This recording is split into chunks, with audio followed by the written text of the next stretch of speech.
Primeiro aqui convidar o Roberto Botelho, que é um grande amigo. O Roberto é cardiologista, tem doutorado, fez pós-doc nos Estados Unidos, foi o pioneiro em telemedicina na América Latina e tem uma experiência muito grande. Então, Botelho, obrigado por você ter aceitado o convite do Cláudio aí. E você tem 5 minutos aí para falar sobre o assunto. Obrigado, Romeu. Um prazer muito grande estar com vocês. E quando o Cláudio me mandou a pergunta, ele nos orientou a usar alguns slides para ilustrar, porque a grande questão é se a telemedicina é presente ou futuro. Eu não tenho nenhuma dúvida de afirmar para vocês que é absolutamente passado. Eu tenho até sugerido acabar o termo telemedicina, porque isso não existe. Existe medicina digital, como o Cláudio bem falou. E esse aqui, eu digo que eu acho que o que aconteceu para a gente começar a falar de telemedicina. Esse slide é do fundador da Intel, que é o Moore. Em 1965, ele já fez essa previsão. Pela capacidade de processamento dos chips computacionais, ele previu que haveria uma duplicação a cada 18 meses.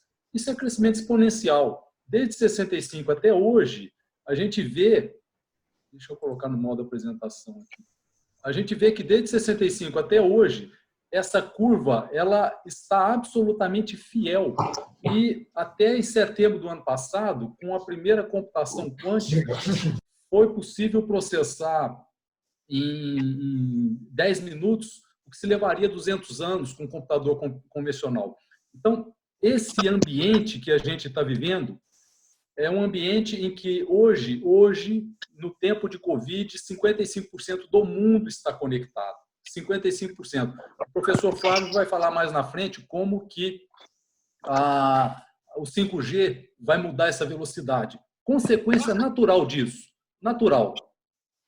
O fenômeno da computação em nuvem, e a computação, a potência da computação com essa velocidade de processamento, leva naturalmente 56% da população conectada leva um upload e download absolutamente inimaginável, o que é o Big Data, o que supera a capacidade computacional. Esse slide eu acho que resume muito bem a resposta e eu acho que o que a gente quer discutir aqui.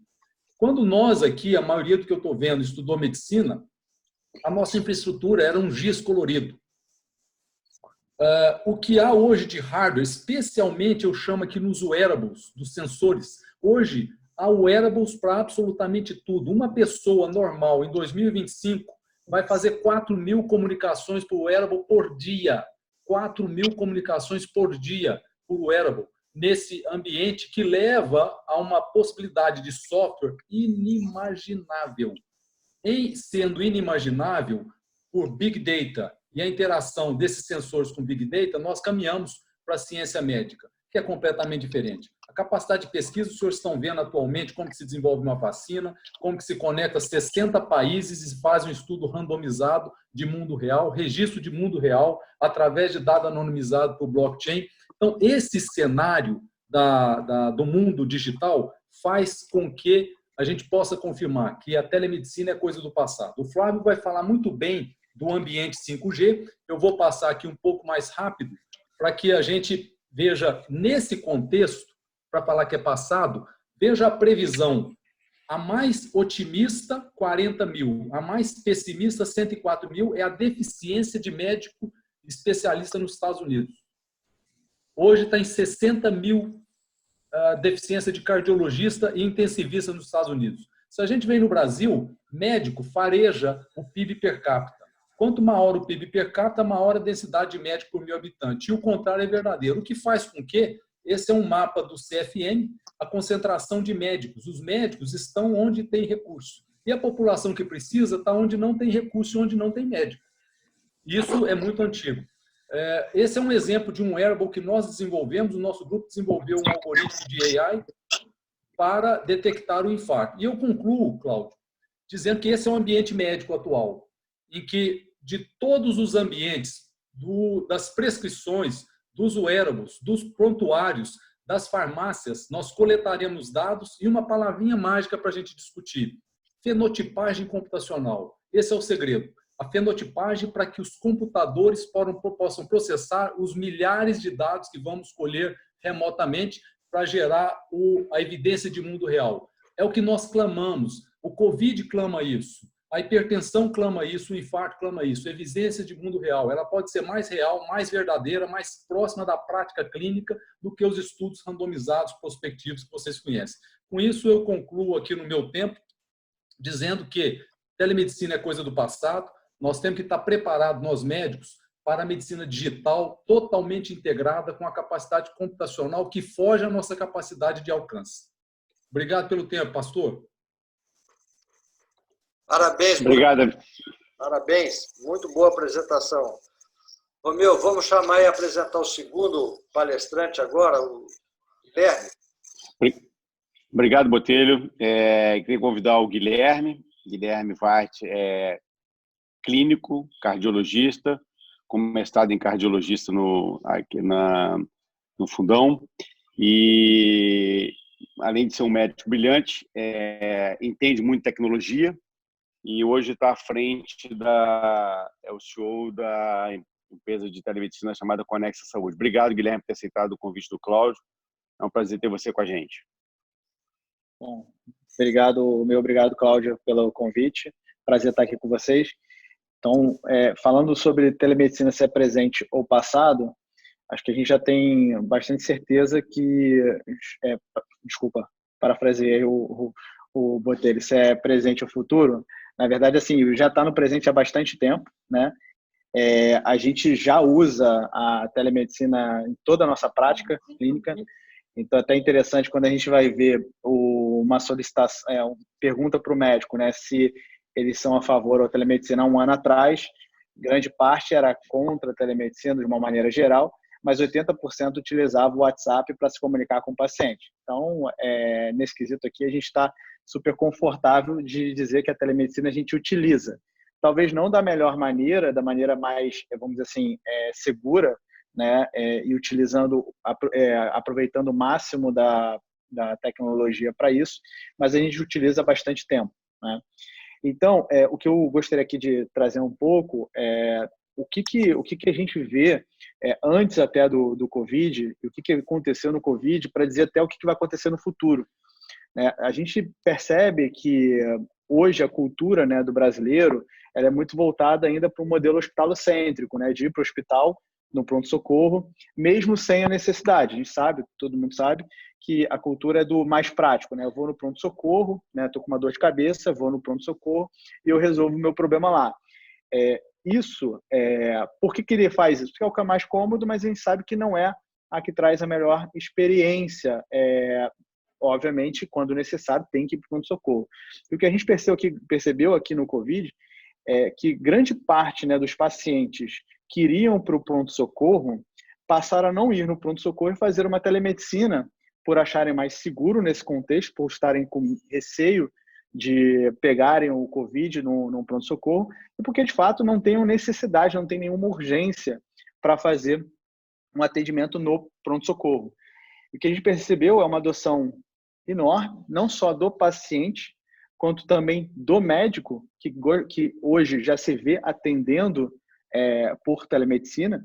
Então, a gente percebeu, até falando um pouco da nossa experiência aqui, de 50 a 60 atendimentos por dia, a gente passou em 2 a 3 meses a fazer mais de 11 mil atendimentos por dia por telemedicina, né, utilizando a nossa plataforma, tanto hospitais, planos de saúde, até mesmo médicos individualmente na sua clínica privada. E isso mostra que, tanto do lado do médico quanto do lado do paciente, é possível, sim, utilizar a tecnologia para comunicar. Ela é mais uma interface, ela não substitui o atendimento presencial. E aí, parafraseando de novo o Botelho, ela substitui, na verdade, a ineficiência, né? Então, assim, situações em que não é necessário um atendimento presencial, ela vai, sim, compor nesse cenário. Mas o que a gente tem visto é que, de fato, o presente está mostrando para a gente como a ferramenta está sendo utilizada e como que ela vai ser utilizada lá na frente. porque o que a gente esperava ser feito em 3, 4 anos em relação à adoção, a gente está vivendo aqui um momento de adoção acelerada. Então, muito provavelmente, esses 4, 6 meses vão ditar muito a adoção tanto pelo médico quanto pelo paciente.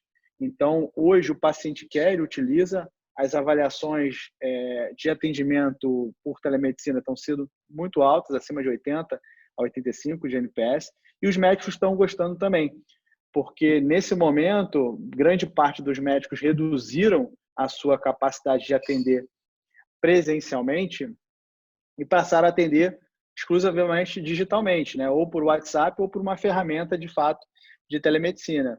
E o que a gente nota é que grande parte do dia a dia que a gente resolvia pelo WhatsApp, a gente está agora conseguindo resolver no momento certo, que é uma consulta, obviamente por meio de meios digitais, em que ele consegue, de fato, fazer uma avaliação clínica e realmente compor o que o paciente precisa para continuar o tratamento. Então, tanto no conceito do pós-atendimento e do follow-up, né, que a gente já tem, do retorno e das reavaliações, tanto quanto, eventualmente, até num primeiro contato, em que o contato presencial ele passa a ser ou inseguro ou de difícil acesso.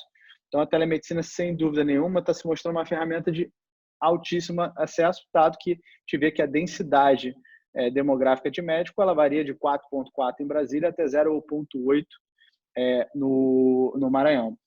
E então, assim, a gente vê realmente que a telemedicina ela é o futuro, ela vai se misturar com o físico. Então, ela não vai ser assim, é telemedicina ou é o presencial. Não, os dois vão conviver juntos. E um vai complementar o outro. Eu não acredito, acho que ninguém acredita aqui que ela vai substituir o atendimento presencial. Ela, na verdade, ela vai dar mais acesso, vai compor a trajetória do paciente e do médico durante todo o atendimento em saúde que esse paciente vai ter. Então, passou aqui os 5 minutos, só queria deixar um pouco desse testemunho aí sobre a telemedicina. Excelente, Guilherme, parabéns. Romeu, acho que a gente podia, na sequência agora, antes de chamar os especialistas, chamar o nosso professor Flávio Silva para explicar para a gente aí um pouquinho da internet 5G, o que ela vai fazer com isso, quando é que ela entra no Brasil. Quer apresentar o Flávio, por favor, Romeu? Flávio, obrigado por ter aceitado o convite do Cláudio.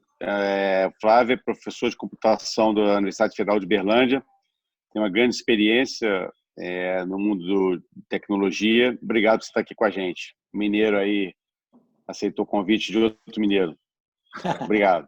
Eu agradeço o convite, pessoal. É muito interessante a gente falar, porque eu acredito que a tecnologia, cada vez mais, ela vai perpassando, né, toda a nossa vida e a influência dela é muito grande, né? E hoje em dia todo mundo vai virando um expert, um usuário da tecnologia. Se a gente pensar nas crianças aí, né, eu digo que daqui a uns tempos nem escrever mais a gente vai direito. Mas eu queria também mostrar uns slides rápidos aqui. Deixa eu compartilhar minha tela com vocês, pessoal. Ok. So, future or present, né? Uma questão é a seguinte, né? Quando a gente olha para o presente, né? Então, o presente ele é feito o quê? Hoje no 4G, e quando a gente pensa em rede, nós estamos pensando na internet. A internet não foi criada para um uso como a gente está pensando em áreas, né, da medicina. Ela não foi feita para isso, tá? Então, hoje, o que a gente tem, esse é o nosso presente. O Covid-19 está fazendo o quê? Um boosting, né, no deployment e na adoção disso. Isso é muito interessante, porque às vezes quebra, né, paradigmas, desmistifica coisas, porque às vezes no cenário normal, né, você começa a ter muita resistência a uma série de questões. Mas o futuro ele é baseado no 5G, e eu já vou dizer para vocês até no que a gente chama hoje de post-5G or 6G, né? São termos que a academia a gente já está trabalhando nisso, né? A gente já está olhando para esse foco. Na verdade, aquela história da lei de Moore lá que o Roberto apresentou, aquilo lá é exponencial em todas as áreas e nas comunicações também, né? O 5G ele é também conhecido como IMT, né? International Mobile Telecommunications, e o foco dele é o seguinte, é uma rede wireless, mas para o mundo profissional. Né? Então, do que nós estamos falando? No foco em serviços e não somente em pessoas. Quando a gente olha para o 2G, 3G, 4G, nós estamos falando de comunicação entre pessoas. Né? E aqui nós estamos falando de quê? De serviços. Existem algumas áreas chaves. Né? Uma é chamada de Enhanced Mobile Broadband, né? Que é você ter uma banda larga ampliada e melhorada. Então, por exemplo, nós estamos aqui, sei lá, tem umas 260 pessoas aqui ligadas nesse momento, né? Mas a gente tem a condição de imagem que a gente está usando aqui, nós não estamos numa conexão 4K, não estamos numa conexão 8K, temos imagens ainda, né, numa resolução baixa. Então, para isso que nós estamos falando desse Enhanced Mobile Broadband. Estamos falando de colaboração, de realidade aumentada, realidade virtual. Uma outra área muito importante que o 5G toca é o que a gente chama de Massive Machine Type Communications, que são as comunicações, né, baseadas aí em sensores, em máquinas. Né? Então, vários cenários de uso. E, por último, o que a gente chama aí de Ultra Reliable and Low Latency Communications, ou seja, são as comunicações que são confiáveis e com baixíssima latência. Né? Então, esses pilares são fundamentais para a gente ter esse tipo de serviço que vocês estão vendo aqui. Então, qual que é a ideia dessa figura? Nas pontas do triângulo eu tenho esses serviços. E baseado na aplicação que eu tenho, né, ou seja, se eu estiver falando em gigabytes na second, eu estou falando basicamente de mobile broadband. Se eu estou falando em self-driving car, eu estou falando de basicamente ultra reliable and low latency communication. Estou nesse outro vértice. E a mistura disso vai surgindo em novos serviços. Né? Então, essa componente de tecnologia ela é fundamental para que esses serviços vão habilitar uma nova geração, vamos pensar assim, de serviços que a medicina vai poder utilizar disso. Né? Aqui são alguns pilares tecnológicos, né, que é a internet das coisas, né, a internet das Bio-Nano-Things, né, que é uma outra tendência que a gente tem. Note que esses dois primeiros pontos aqui, né, a internet das coisas e das Bio-Nano-Things, a ideia é conectar o mundo real com o mundo virtual. Então, nesse momento aqui, nós estamos o quê? Eu tenho uma imagem virtualizada de todo mundo aqui, né? Mas, de certa forma, nós estamos, você está ouvindo a minha voz, ou seja, nós estamos numa imersão aqui, entre o real e o virtual. Esse meu slide aqui é uma coisa virtual, é um conceito virtual. Então, essa fusão, cada vez mais ela vai acontecer, e com isso vem uma produção massiva de dados. Né? Aí nós temos os outros componentes, que é o que a gente chama da inteligência artificial, né? Com as questões de análise de dados, de machine learning,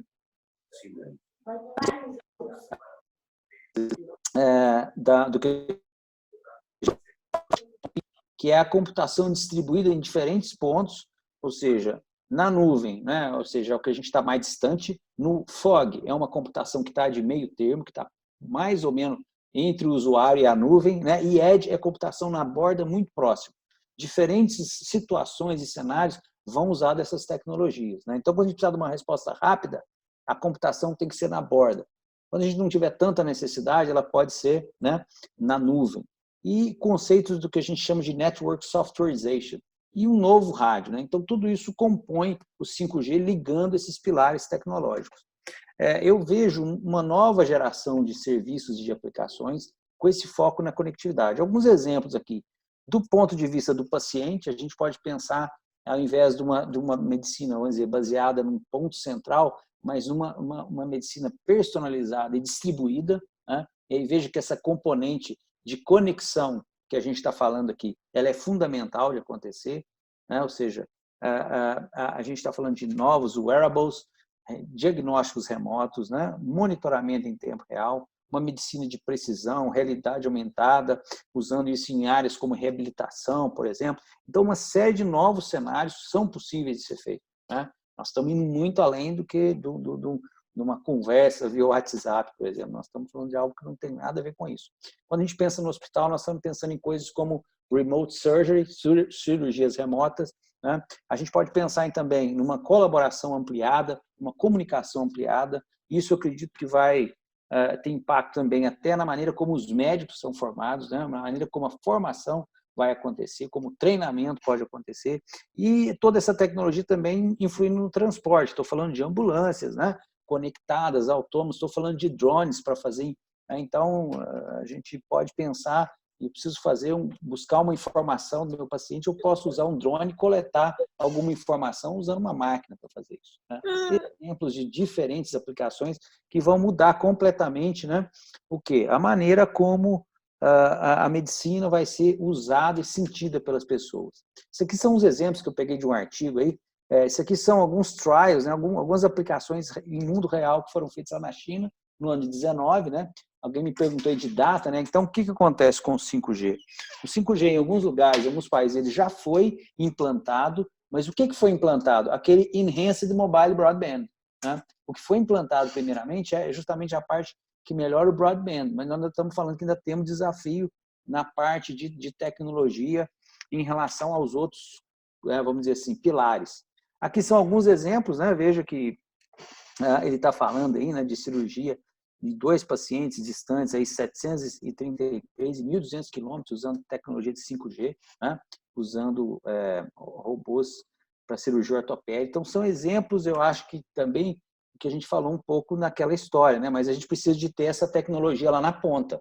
Ou seja, o Edge Computing, nós vamos ter que ter parte dessa tecnologia lá, vamos dizer, no norte, na região amazônica, para que isso possa chegar lá. Isso é um desafio também. Né? Aqui, alguns pontos importantes, o tempo está curto, mas eu queria pincelar rapidamente. Temos desafios de regulação, né? Temos desafios de segurança e privacidade, temos desafios de tecnologia, temos uma questão, né, de integração de dados, que é um problema sério. Se a gente olhar hoje, a gente tem muita tecnologia, mas quando a gente olha para o problema do Covid, nós não temos a informação que a gente precisa. Né? A informação está distribuída em diferentes sistemas, em diferentes bases que não falam uma com a outra. Né? E aí eu vejo que também o quê? Vamos ter novos modelos de negócio. Né? Ou seja, tudo que a gente conhece vai mudar muito. Né? E até a maneira como os negócios, como a medicina, vamos dizer, é embalada e entregue para as pessoas. Né? Então, para fechar isso, eu acho que assim, o 5G ele é um enabler chave para isso, uma nova geração, né? Uma nova onda de serviços e aplicações na saúde. Como eu disse, o mundo ele é móvel, né? E a conectividade, né? O wireless ela é mandatória. A ideia do 5G é ampliar cada vez mais a tecnologia wireless e você poder, por exemplo, interagir com a tecnologia de uma forma que a gente chama assim, eu gosto muito desse termo do inglês, que é o seamless, né? Ou seja, a tecnologia, você poder se sentir, interagir com ela como se ela fosse algo natural da sua vida, né? Eu estou falando com você aqui, eu estou com um fone no ouvido, você nem percebe, e eu estou conversando como se a gente estivesse numa sala, todos juntos aqui. Né? Vejo que uma coisa fundamental, um aspecto fundamental, que essa informação correta possa ser, e ela esteja pronta, né? E para ser usada por quem? Por pessoas, por profissionais e por sistemas. Esse é o ambiente que a gente está falando. E o que acontece? Temos aí que fazer um trabalho junto, né, de diferentes áreas para que isso aconteça. Né? Não é só a área de medicina, não é só a área de computação, não é só a área de engenharia, é diferentes áreas, né, política e vários setores para que isso possa acontecer. Né? Então, eu digo que temos um caminho pela frente aí. Agradeço vocês, pessoal. Excelente, Flávio. Obrigado. E na sequência... Muito bom. Excelente palestra. Na sequência, vamos chamar o Eduardo Saad, um grande amigo, um dos maiores especialistas em arritmia do mundo. E é um privilégio ter ele aqui com a gente, né, Cláudio? Ele está em Miami, mas é com muito carinho que a gente está... Vamos ter 5 minutos para ouvir o Eduardo. Obrigado, Romeu. Obrigado, Cláudio. Nada como ter uns amigos para fazer um elogio desse tamanho, né? O mundo foi pesado, né? Vou botar aqui também, vou dividir a tela, então. Eu também botei uns slides aqui. Vamos ver se está aparecendo aí. Foi?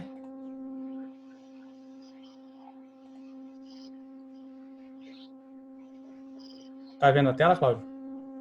Tá bem. Oi? Estamos vendo. Tá, estamos vendo. Então tá, eu vou falar um pouco da parte prática em relação à telemedicina na área de arritmia cardíaca e cardiologia em geral. E é uma área absolutamente frutífera. Eu diria que se tem uma área da medicina, uma especialidade da medicina que foi feita para a telemedicina, é a eletrofisiologia, porque a gente depende muito pouco do exame físico Diferente, por exemplo, da oftalmologia e outras especialidades que dependem fundamentalmente de um exame físico, né?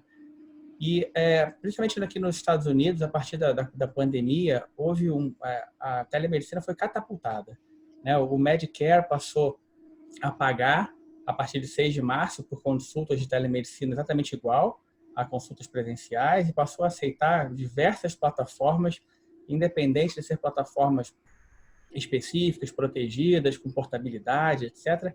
E isso gerou assim um enorme avanço no uso da telemedicina, né? E no Twitter, que é um ótimo também termômetro para isso, aqui muita gente falando que isso foi a partir de 1º de março, foi pagando até consulta telefônica, independente de vídeo, exatamente igual a consulta presencial, foi uma necessidade que a pandemia colocou. E outros testemunhos, esse médico de Boston, que até teve muito grave com Covid, se recuperou, ele falando que muitos a aceitação, né, da telemedicina melhorou muito, principalmente na pandemia. Veja, ele fala de uma paciente de 87 anos de idade, que assim que ele conectou no Zoom, já falou todos os dados, os dados de sinais vitais para ele, e ele ficou sem palavras. Ou seja, a gente acha que pessoas idosas, pessoas em áreas remotas têm dificuldade de usar, e nem sempre isso é verdade. Aliás, cada vez menos isso é verdade, né?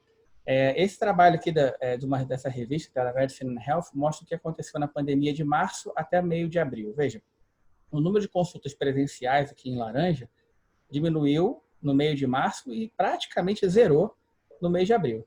Ao passo que as consultas virtuais, né, aqui em cinza e amarelo, telefone ou vídeo, aumentaram absurdamente.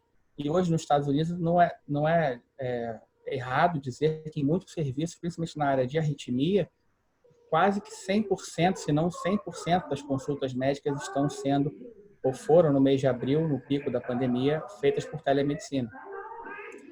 Exemplos que a gente pode fornecer, né? Hoje essas tecnologias estão muito mais difundidas do que a gente imagina, no Brasil inclusive, né? Monitorizações eletrocardiográficas de uma derivação apenas.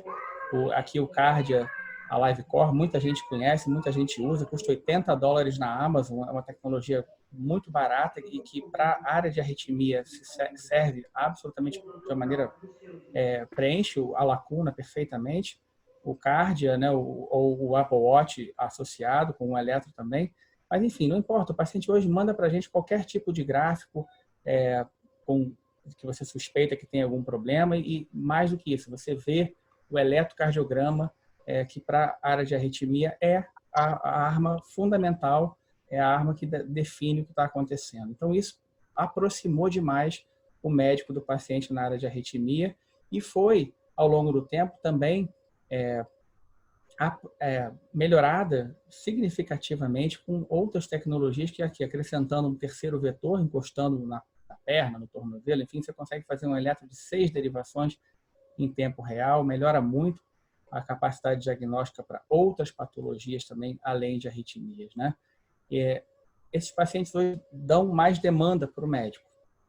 Isso é uma verdade, né? Não tem um dia que eu não passe sem receber aqui, meu Apple Watch falou que eu estou com arritmia, né? Meu Apple Watch apitou dizendo que eu estou com a frequência baixa, mas muitas vezes isso é importante, porque meu Apple Watch apitou e eu tenho fibrilação atrial.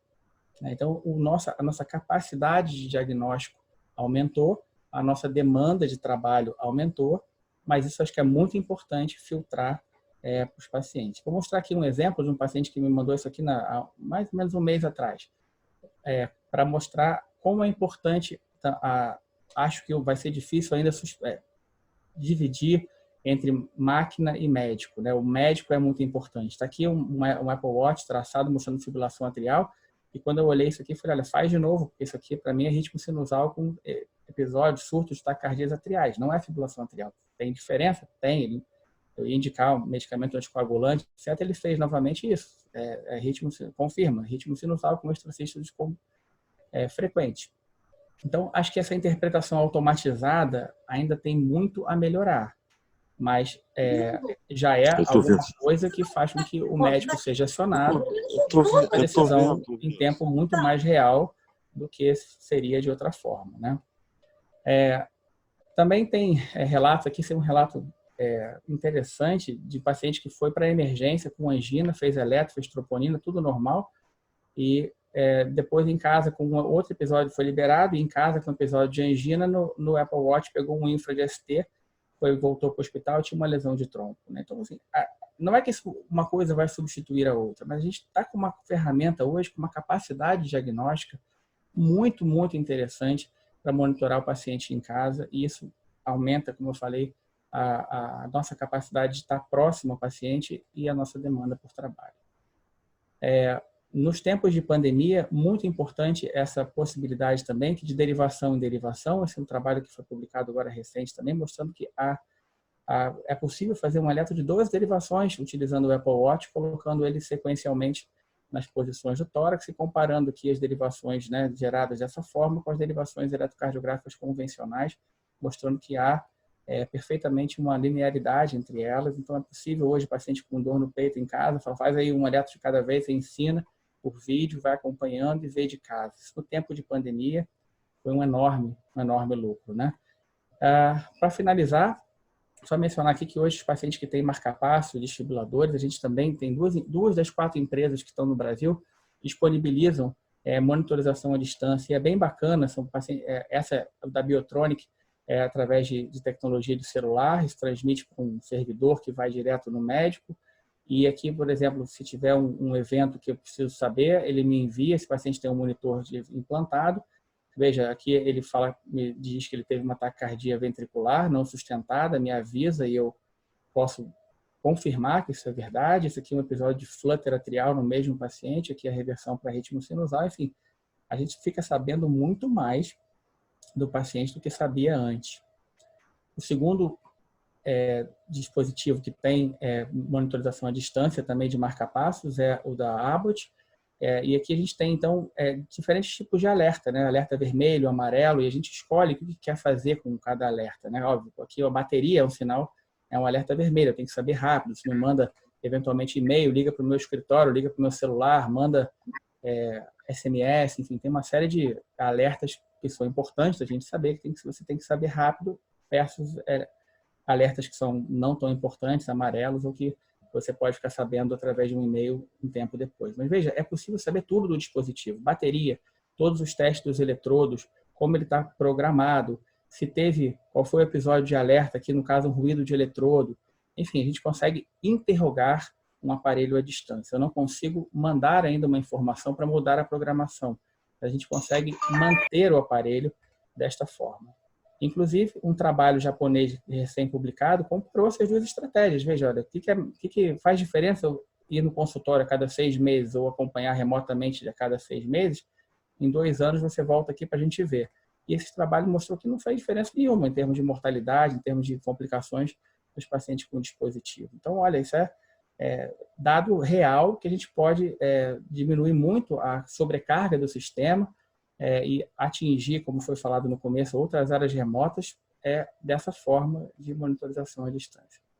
Só para terminar, esse trabalho foi da Cleveland Clinic, publicado na semana passada, mostrando que foi antes da pandemia, de dezembro de 2018 a julho de 2019, sem visitas de telemedicina. E olha aqui a satisfação do paciente. Eu vou direto aqui para o final. O nível de satisfação, de uma maneira geral, é muito alto. 88% achou excelente, mais 10% muito bom. Em vários quesitos. O paciente gosta muito da visita por telemedicina e acha que isso pode substituir realmente a visita presencial na área de arritmia. Não gosta de pagar, tá aqui 42% acha que o pagamento pelo mesmo custo da visita presencial não foi tão bem visto, né? E assim também os médicos, né? Mais de 83% dos médicos acho que ficaram dos 14 que foram preencher o questionário. 83% achou excelente, 14% muito bom essa forma de atendimento, né? Só para finalizar realmente, então, esse documento vai ser publicado semana que vem, várias sociedades internacionais, eu participei dele através da Sociedade Latino-Americana, mas listando, é um guia prático para a introdução de telemedicina na monitorização de arritmias. E aí, tive também a felicidade de poder colocar, isso é uma lista do mundo todo de plataformas que são seguras, que têm certificação, e uma delas aqui é um orgulho que a Conexa é uma das plataformas que também foram citadas nesse documento, como um exemplo de plataforma segura, portável e com que preenche o critério de qualidade, né? Obrigado, gente, pela atenção, era isso. Maravilha, Eduardo. Parabéns. Excelente. Romeu, você quer apresentar o nosso querido Leonardo Caiati aí? Obrigado, Cláudio. Caiati é radiologista, é uma das brilhantes radiologistas dessa nova geração. Vai falar sobre uso da telemedicina em radiologia e patologia, e agora vai ser professor convidado da Case Western. A gente fica muito orgulhoso de ver essa nova geração brilhando nos Estados Unidos também. Parabéns, Caiati. Obrigado, Romeu. Obrigado pela apresentação. E claro que tem que fazer esse disclaimer, não é à toa. Isso tudo deriva muito da filosofia que você implanta, da liderança que você teve, do estímulo que você faz na carreira das pessoas. O desenvolvimento, boa parte do grupo que está aqui passou em algum momento por algum estímulo que você deu e que catapultou a carreira das pessoas. Então, essa retribuição é nada menos do que devida. E eu não sou, eu vou compartilhar aqui a tela, eu não sou um teleradiologista, pela acepção da palavra, né? Como eu disse, eu pratico hoje em dia na radiologia, meu cargo corporativo é dentro da medicina de precisão. E como eu falei mais cedo, medicina de precisão a gente considera como aquela medicina que integra, que junta, une as informações e forma algo que é maior do que a soma das suas partes, né? Para o momento exato da tomada de decisão para aquele paciente naquela situação. Então, pensando nisso, eu falei, poxa, o que eu consigo falar de teleradiologia como interface? E a ideia foi falar sobre as lições que a teleradiologia trouxe para que a gente possa falar para os colegas que estão entrando agora no mundo de telemedicina. Porque a teleradiologia já está aí há pelo menos 12, 13 anos, só no Brasil. No mundo, talvez até há mais tempo, né?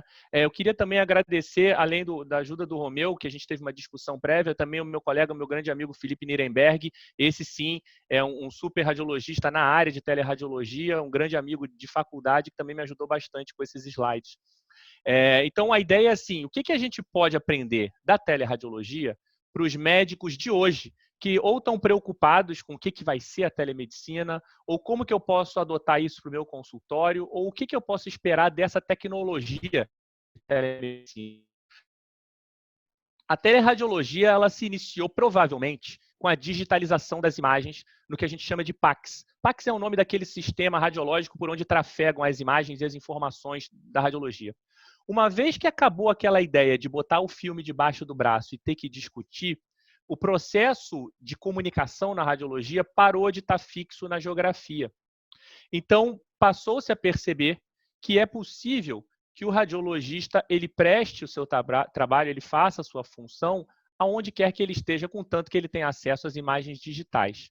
Então, a partir dessa ideia, começaram diversas iniciativas. Pessoas que mandavam CD pelo correio, tinha gente que pegava ônibus de madrugada com a sacola de CD para o outro laudar. A gente já viu de tudo acontecendo. Até que algumas plataformas tecnológicas foram surgindo. E aí, algumas empresas passaram ou a fornecer tecnologia, ou a fornecer o próprio serviço de laudos de teleradiologia. Então, isso aqui foi algo talvez crucial para a adoção da teleradiologia, da telemedicina dentro da radiologia, porque o início do mercado, inicialmente mesmo, foi no mercado que a gente chama de B2B, que é business to business, ou seja, clínicas comprando laudos de empresas de teleradiologia.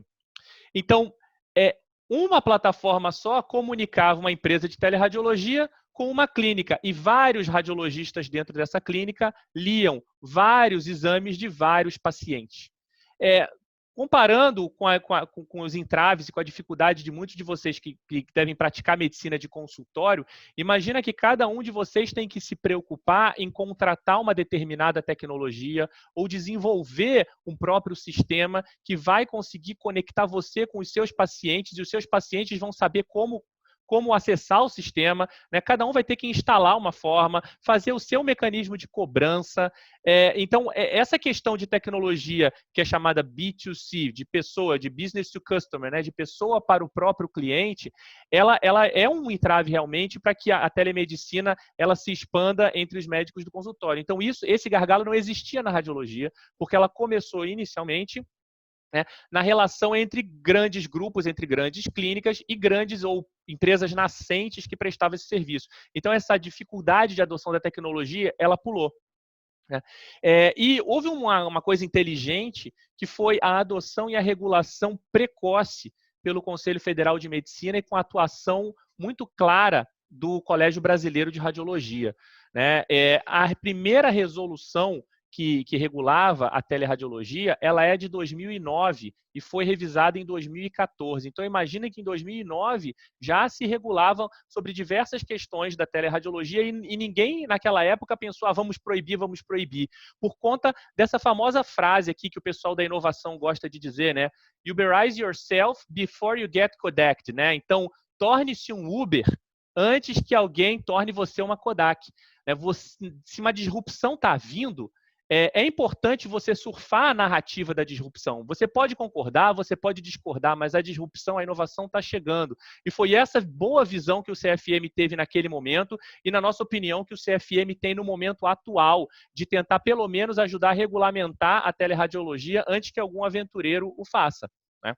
E o que essa resolução dizia? Nada muito diferente do que as resoluções atuais para a telemedicina estão querendo dizer. Ela falava que todo exame de teleradiologia tem que vir acompanhado dos dados clínicos do paciente, que precisa de autorização do paciente, termo de consentimento, o paciente tem que saber que o exame dele vai trafegar. Tem que ter um especialista radiologista no site, coletando as imagens, responsável pelo exame, e um radiologista na outra ponta que vai ler. Então, não adianta você falar, vai gerar desemprego do radiologista no interior. Mentira, não gerou, porque precisa ter radiologista garantindo que a imagem vai ser capturada de uma forma excelente. Existem exceções em emergência, mamografia, exames alguns de raio-x, mas no global tem que ter um radiologista em todas as pontas. Também impõe limites para a prática à distância, né? Não pode ter teleultrassonografia, não tem como, é um exame operador dependente, não pode ter teleradiologia intervencionista, pelo menos antes de ter o 5G. Agora com o 5G vamos ver o que vai acontecer, mas existem limites. Também os pré-requisitos, né? Existe a responsabilidade partilhada. Então, fala, a pessoa não tem mais responsabilidade nenhuma, manda o exame e não sei mais para quem. Não, todo mundo é responsável e corresponsável na qualidade desse exame. As empresas de teleradiologia têm que ter sede no território brasileiro, garantindo que obedecem às regulações brasileiras. O radiologista mesmo pode estar até fora do Brasil, mas ele tem que estar habilitado a praticar medicina e ser radiologista no Brasil, para que ele possa dar laudos, né? Tem colegas nossos no exterior que dão laudos para o Brasil com teleradiologia, e colegas excelentes. E precisa de normas operacionais e requisitos, e vejam, tudo isso parece muito com as regulamentações para a telemedicina. E é importante a gente, como médico, você concorde ou você discorde, da gente tomar o nosso lugar no controle dessa narrativa, porque a gente é que vai garantir a qualidade para o nosso paciente, né? A segurança e a privacidade também tem diversos itens lá na resolução que estão garantindo protocolos de transmissão digital, quais são os formatos dos arquivos, qual é a garantia da privacidade, tudo isso está lá. Enfim, esse é o último slide. Em termos de resultados, o que a gente observou ao longo desse tempo, né? Então, a preocupação do radiologista naquele momento era, eu sou um radiologista do interior, vão contratar um pessoal de fora para laudar, vai perder o emprego para a radiologia do interior, ou quanto a gente ganha bem aqui vai parar de ganhar bem, ou existiram diversas preocupações relacionadas a ou reserva de mercado, ou até medo com relação à perda de qualidade. E o que a gente observou é que houve uma mudança de cultura ao longo do tempo. De ameaça se tornou utilidade, né? De reserva de mercado se tornou um novo mercado. Hoje, radiologistas que não estão com seu tempo todo ocupado em determinadas clínicas podem oferecer os seus serviços para clínicas de teleradiologia. Hoje, radiologistas que não querem dar um plantão de noite inteira, eles podem fazer laudo por períodos definidos. Então, aumentou a flexibilidade do nosso trabalho e aumentou o nosso alcance ao nosso público. Hoje, por exemplo, um radiologista que só quer fazer exame de mastoide ou exame de próstata, a pessoa pode acabar se especializando especializando só naquela área, porque ele não está mais restrito numa região geográfica. Ele pode realmente se super especializar. Né?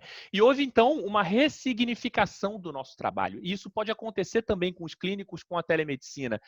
De meros laudistas aos olhos de alguns clínicos, né, ou quem baixa a pilha, a partir de agora, o trabalho do radiologista é aquele do integrador do diagnóstico. É a pessoa que junta os dados e entrega a informação, que faz a discussão, que esmiuça os achados. A gente pode tomar agora mais tempo na comunicação dos resultados do que a gente fazia antes só em termos de baixar uma pilha. Então, a gente pode se dedicar a protocolos otimizados, a dar um parecer que vai ajudar mais a conduta do paciente, participar em tumor boards, em reuniões multidisciplinares.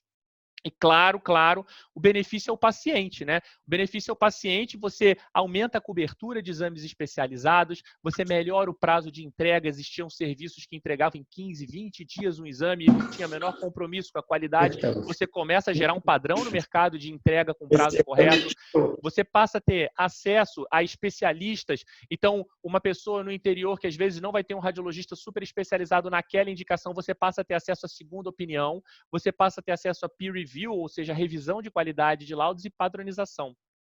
E, claro, o fato da teleradiologia como método de transmissão à distância de imagens ter tido sucesso e já se constituir não só nos Estados Unidos, mas já no Brasil como um mercado maduro, permitiu também a emergência e o aparecimento de outros mercados de telemedicina baseado em transmissão de imagens. Né? Então, a telepatologia, que é um orgulho para a gente que a DASA foi a primeira empresa na América Latina a implantar a telepatologia, é uma tecnologia que bebe muito na fonte do que foi a teleradiologia. E realmente a gente percebe, quando olha a telepatologia hoje, a gente enxerga, nossa, eu já vi esse filme, eu já passei por essa fase e hoje em dia a radiologia está mais madura. A telepatologia vai chegar lá também. Então, eu acho que eram esses os pontos principais que eu queria trazer. Observe que não foi nada extremamente técnico. A intenção era realmente traçar um paralelo sobre o que a teleradiologia ensinou para a gente ao longo desse tempo e o que a gente pode aprender para empregar na prática de vocês de consultório e de vida médica clínica. Obrigado. Excelente, Caiate, parabéns, muito bom. Romeu, vamos para o último palestrante, que é o Henrique Cal. Obrigado por ter aceitado o convite do Cláudio. Um grande neurologista com experiência muito grande em telemedicina, especialmente no campo de AVC. É um prazer você estar aqui com a gente hoje. Obrigado aí por ter aceitado o convite do Cláudio. Eu que agradeço o convite. Vou falar aqui esses próximos 5 minutos, compartilhar a tela aqui, vou focar principalmente nos aspectos clínicos aí desse assunto, que a gente sabe que provavelmente são os itens mais sensíveis quando a gente fala de telemedicina. Compartilhar a tela aqui. Então, vamos lá. A minha experiência com a telemedicina, né, principalmente nessa parte mais prática, assistencial, direta com o paciente, ela tem a ver, no primeiro momento, com a parte institucional, quando no Procardíaco a gente acumulou durante alguns anos a experiência de atender outros colegas médicos de outros hospitais no manejo do AVC agudo. Em seguida, agora, com esse novo momento da pandemia, a gente está atuando até como médico autônomo. Né? Bom, acho que já foram muitos exemplos de como já está mais do que ratificado. Aqui eu trago várias publicações científicas sobre o quanto a telemedicina tem um impacto no cuidado, aqui especificamente no cuidado de pacientes neurológicos, ao ponto de já teve até ensaio clínico disso, ratificando de fato a relevância dessa modalidade de atendimento. Isso foi até incorporado em guideline. Então, o último guideline da American Heart e da American Stroke Association, eles incluíram a telemedicina no atendimento do AVC. Agora, na pandemia, essa é uma publicação da JAMA Neurology que traz um comentário, uma discussão, uma breve discussão sobre a incorporação da telemedicina, não só para questões agudas, mas também questões neurológicas crônicas, e a gente pode expandir essa conversa para não só neurologia, mas outras áreas da medicina, é claro. E ela traz essa provocação aqui, todo mundo quer inovar, mas quase ninguém quer mudar, quer dizer, porque mudar envolve diversas adaptações, nem sempre as mais fáceis. Então, os principais pontos que eu queria focar, né, são os seguintes. Primeiro, lembrar que telemedicina é medicina. A maioria das coisas boas e ruins que a gente vê no exercício diário da medicina, na vida real, ao vivo, vamos dizer assim, ou seja, tanto os médicos de excelência, que tratam o seu paciente com perícia, com humanidade, com ética, podem transportar isso para a telemedicina, quanto também os problemas da medicina no dia a dia, em diversos âmbitos, também podem acontecer no âmbito digital, né, na modalidade digital. E o que a gente vale a pena lembrar por causa da pandemia, foi feita uma adaptação cultural às pressas, ou seja, a gente está tendo que aprender, muita gente está tendo que aprender como aplicar, como atender o paciente de uma hora para outra. Por isso que a gente já mencionou, muita gente, a gente sabe que a ida aos consultórios diminuiu, e às vezes teve que ser assim mesmo, para evitar deslocamentos desnecessários.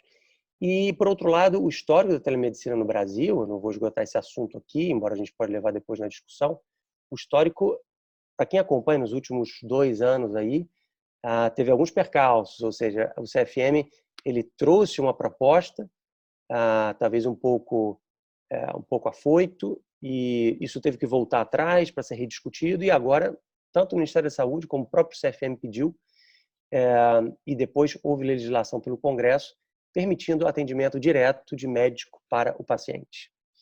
Bom, dito isso, é necessário uma adaptação da consulta médica.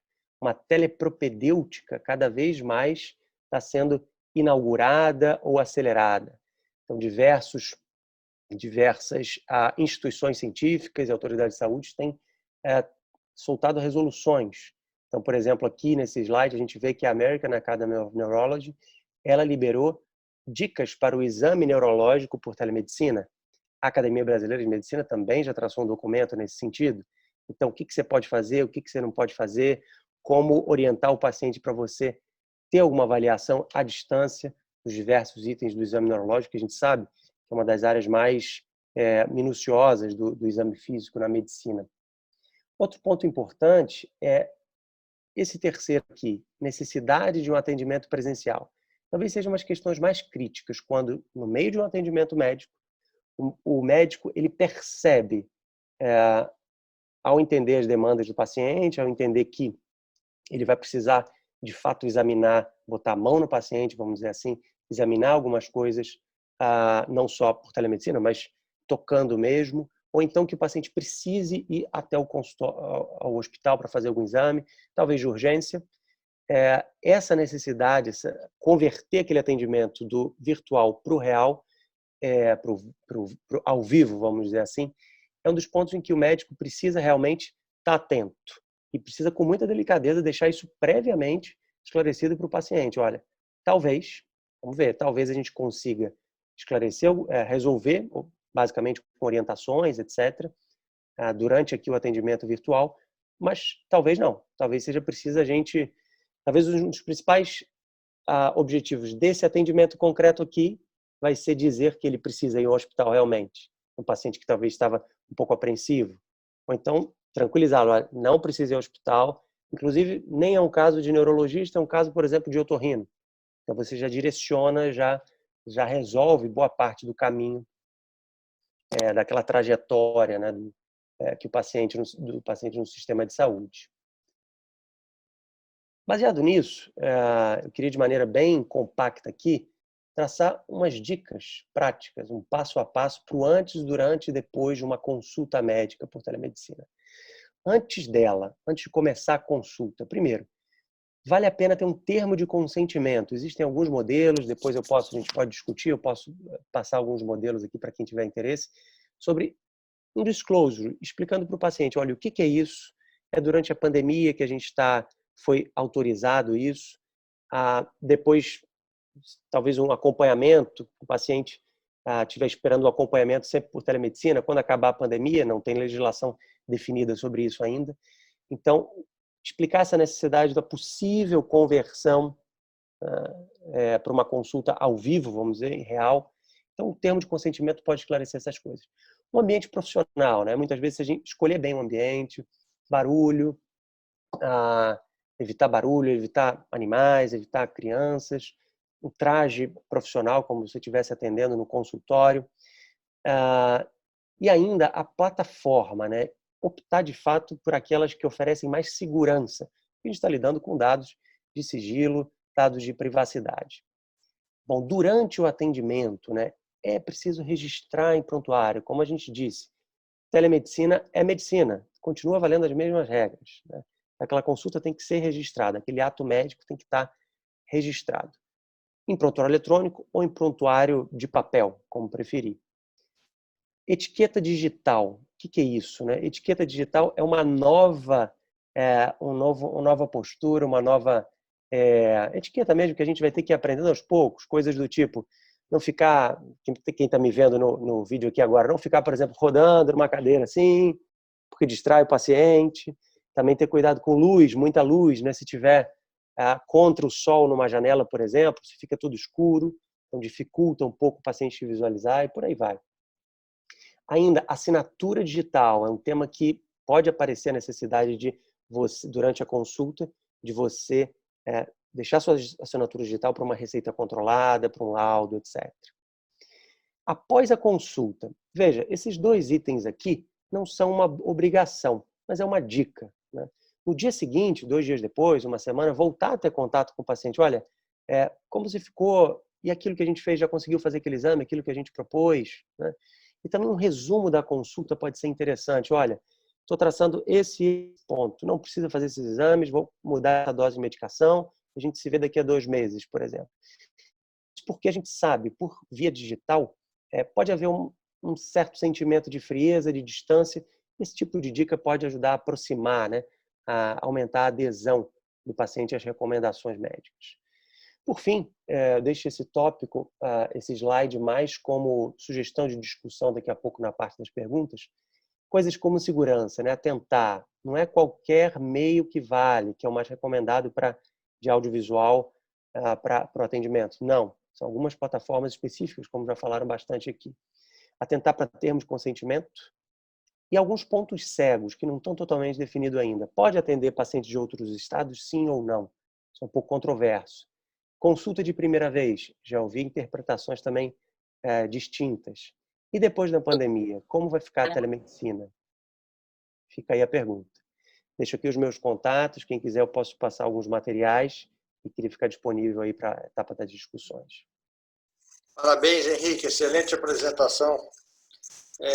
Romeu, antes de passar aqui para as perguntas, eu queria que você respondesse de uma forma breve para a gente como que você vê a inteligência artificial na área da radiologia, de que forma ela pode estar ajudando, como você vê isso, a inteligência artificial na radiologia.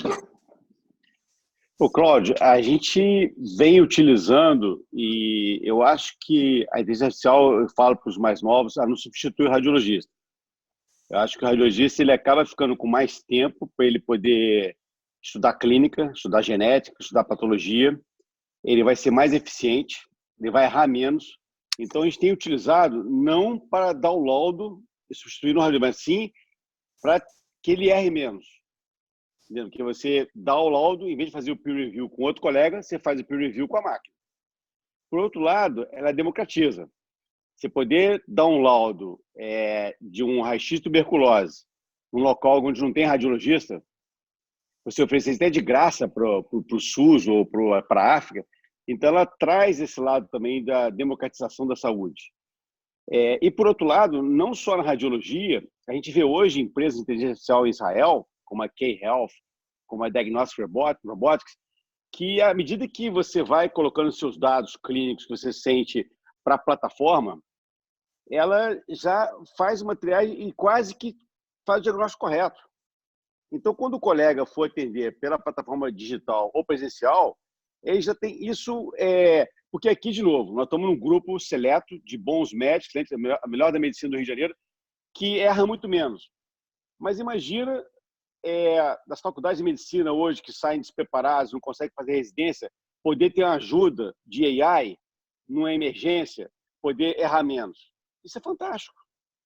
Então, é uma realidade, não é para poder tirar emprego do médico, nem do radiologista, mas para ajudar com que se faça a medicina melhor. Entendeu? É dessa forma que eu vejo. Agora, deixa eu sair para uma pessoa leiga. Deixa eu perguntar ao nosso querido Gilberto Gil, ativa o som aí, Gil, se você já foi atendido alguma vez de forma digital, e se não foi, depois que você assistiu esses craques todos falando aí, como é que você se sentiria? Se sentiria confortável, seguro, Gil? Creio que sim. Ainda não fui atendido, não. Mas, até porque não tenho eu ainda muita, apesar de ser conhecido como um dos apologistas das novas tecnologias e etc., por causa das minhas músicas e etc., mas como usuário propriamente eu não sou, eu sou ainda muito analfabeto da utilização dessas coisas. Eu mal uso o telefone celular para, enfim, de vez em quando, no computador, enfim, utilizo a ferramenta do e-mail, essas coisas, mas agora tenho aprendido um pouco. Agora também, como vocês estão vendo aí, a questão da pandemia tem acelerado muito, não é, aproximações com essas coisas todas.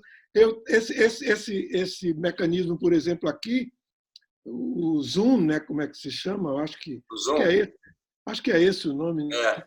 A Flora, por exemplo, tem usado muito, a gente tem usado muito aqui em casa ultimamente, enfim, para as reuniões, para os encontros de família e etc, etc, etc. Enfim, a medicina está aí. É uma ferramenta maravilhosa de aproximação, enfim, trazer a distância para perto, né? E trazer o perto e o perto para a distância. O presencial vai para longe, vai lá para quilômetros e quilômetros e quilômetros de distância, né?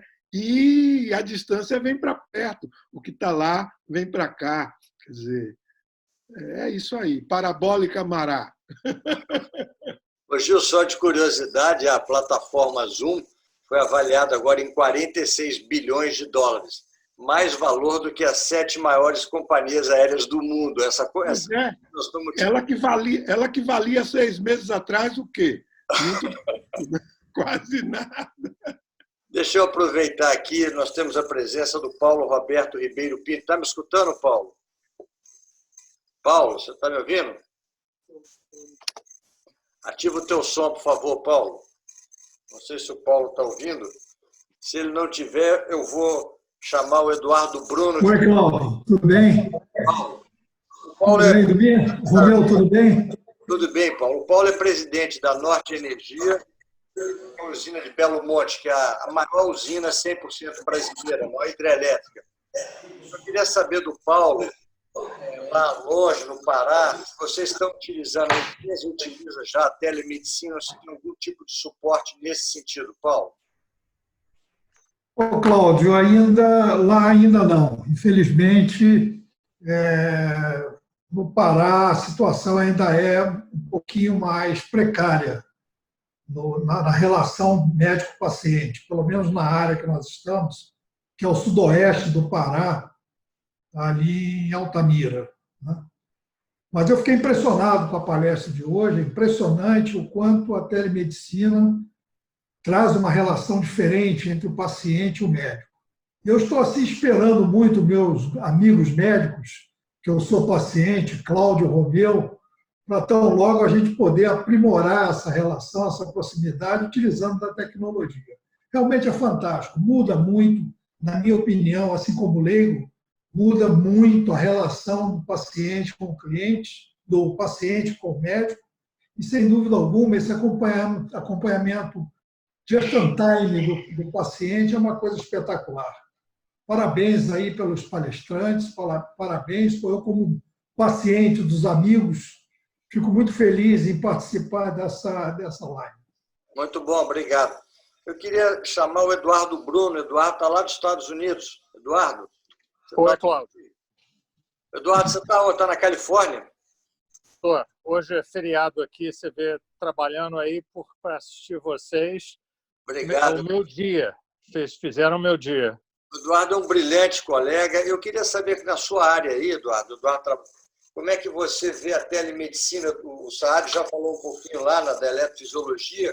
Como é que você, que está há muitos anos radicado nos Estados Unidos, vê a telemedicina, a medicina digital aí? Dá o seu reporte. Tá. 3 comentários. Primeiro, do ponto de vista de atendimento, isso aqui já é realidade. Principalmente depois da pandemia, que todas as clínicas, principalmente de primary care, né, não têm tido praticamente paciente nenhum. Isso virou rotina. O Zoom agora, por exemplo, já atende a regulação de privacidade. Então, até consulta psiquiátrica já está acontecendo por telemedicina. O segundo comentário, que é mais que eu estou envolvido, é em clinical trials, né? Por conta dos pacientes não poderem ir ao hospital, à clínica, etc., praticamente todos os clinical trials estão sendo à distância e nós estamos usando, dependendo da capacidade dos sites, também telemedicina para coletar as informações. Tem funcionado, vamos ver como é que vai ficar, isso é novidade, né? Mas tem funcionado. E a terceira coisa, mas essa aí é muito experimental, eu tenho um projeto de colaboração com a Verily. Verily é um spin-off do Google, usando AI em patologia, nesse caso em biópsia hepática, fazendo coloração virtual de biópsia e analisando. A gente agora, nesse momento, está treinando o modelo, mas em 6 meses, mais ou menos, ele já faz o diagnóstico e a avaliação de doença gordurosa do fígado tão bom quanto os melhores patologistas de fígado do mundo que estão no projeto. Então, isso é uma revolução. Eu vi o que o Romeu falou agora sobre AI em radiologia. Isso é a realidade. Muito bom, Eduardo.